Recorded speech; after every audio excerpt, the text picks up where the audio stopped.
What does a beach have to do with video games? Let's find out!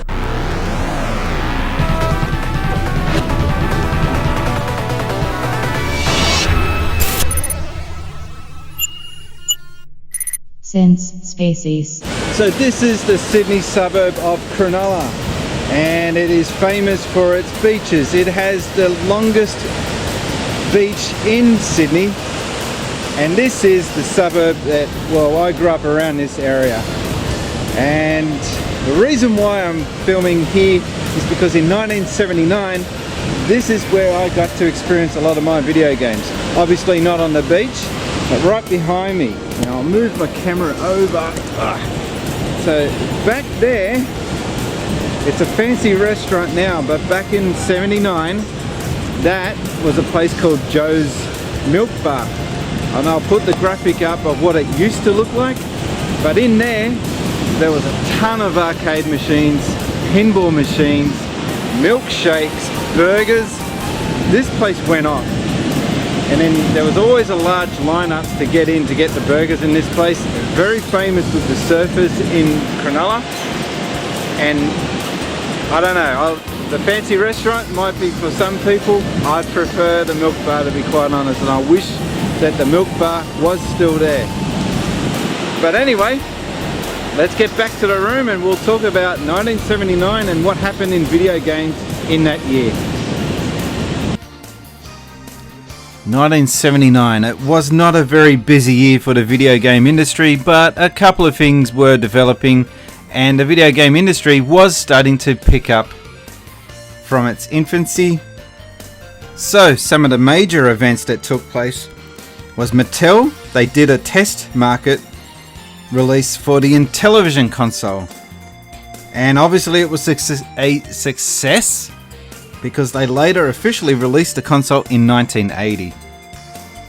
Milton Bradley releases the Microvision. Now this was a handheld console that beat Nintendo to the punch by almost a decade. Actually, I think it was 9 years before the Game Boy. Now this console, the significance of this machine is that it's the first handheld with interchangeable games. So when you go thinking that the Game Boy was the first, think again. Also, Nintendo begins work on their Game & Watch system, so they're still getting their first handheld console out, while other gaming companies had already beaten them to the punch by this stage. Sega also releases Monaco GP into the arcades. This is a really cool racing game which inspired many other companies to do the same. Also, Nintendo releases Radar Scope. Now unfortunately this game failed in the arcades and the cabinets were recalled and then later converted. So these arcade machines were converted into Donkey Kong, and it was pretty much Donkey Kong, this arcade machine, that put Nintendo on the map as far as video games are concerned. And last of all, the most significant event to take place in 1979 was Atari. Yes, Atari was still big in this era, and they released a game called Adventure. For many people this was to be their first RPG game. And one of the big significant features of this game was that it was one of the first games, actually no, the first game to have a secret Easter egg or a secret little hidden feature in the game. And this was a hidden room where you could find the programmer's name, because Atari didn't like having their programmers credited in the games. This is obviously something that the programmers took a distaste to. So one clever programmer decided, I'm going to beat them and I'm going to put my name in the game where they can't see it. Pretty cool. So now we'll head back to the mothership of Since Spacies and we're going to have a look at the 3 games that I nominate as Game of the Year for 1979, and then I'll reveal which game took out that honour for that year. Now back to the mothership. For my Game of the Year nomination for 1979, I'm going to start with Galaxian on the arcade scene. And this is a game from Namco. Now what made this game different to Space Invaders is that with Space Invaders you had bullets just coming at you from straight lines. This one you had the enemy coming at you, and they were coming at you from all directions, kamikaze style. So that was pretty cool. It's also one of the first games to be featured in colour.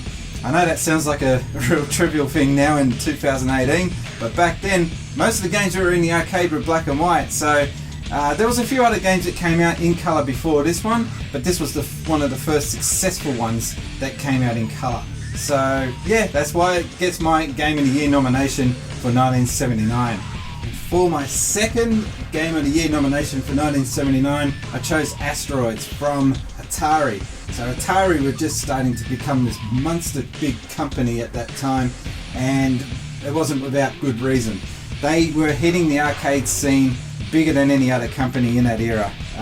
They had cool vector graphics on this. I know you can hardly pick it up on the camera there, but when you saw the cabinet for yourself, the vector graphics looked amazing compared to the other games that were going on at the time. Also, the thing that featured with this game is that you had attacks from basically threats, I should say, from any angle. So you were in the center and you had asteroids coming at you from all angles. Plus you also had satellites and spaceships, I think it was, coming at you with shooting at you. So you had to worry about how to navigate that. The other cool thing was that you had two ways of trying to dodge bullets. So this was one of the first games that featured some sort of like a power-up or weapon, an optional weapon. One was hyperspace. So now this made you disappear and reappear somewhere random. And it was always a risk picking it, using that, because sometimes you would just reappear right in the middle of an asteroid and die. So it was a risk move. The other one was that you had a shield, and you can only use that shield for a maximum, I think it was like 2 seconds, and then you die. So yeah, it was pretty cool. A little bit of strategy involved there. One of the first games to feature strategy like this. And speaking of strategy, that leads me to my third choice of Game of the Year nomination for 1979. So for my final pick of Game of the Year, I picked Lunar Lander in the arcade. So all these games are arcade games back then. Home consoles were still yet to be a big thing. So with Lunar Lander, you basically had this, I guess, a lunar capsule or module that you had to land on the moon. I think it was a moon, well, lunar. And you had limited fuel, and you also had very limited maneuverability. So you had to land it on one of, I think it was 5 points, and the smaller the landing place, the higher the reward that you got as far as points goes.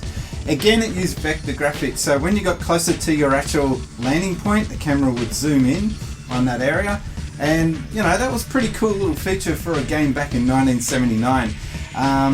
But in all honesty, a lot of these games in 1979 were very basic. There wasn't many standout games at that time. We were yet to see the big hitters of arcades and gaming in general. But for my Game of the Year of 1979, it has to be Asteroids, without a doubt. It was just such a huge release, made a huge impact. It was Atari's second biggest selling game of all time, and just put gaming a little bit more on the map. But the gaming industry was still way in its infancy, and you'll see that as this series goes on. And obviously next in the series is 1980, and we're talking big hitters coming in. And as these years get on and on, you'll see that the game industry is just getting massive and bigger and bigger.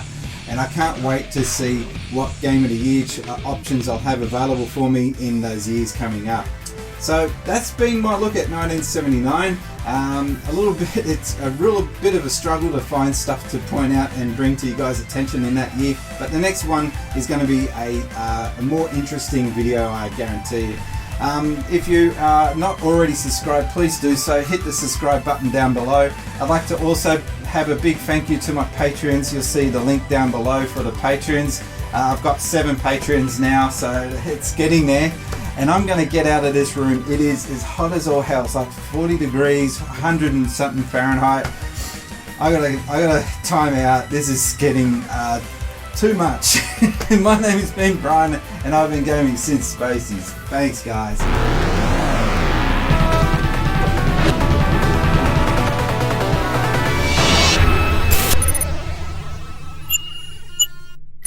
Since Spacies.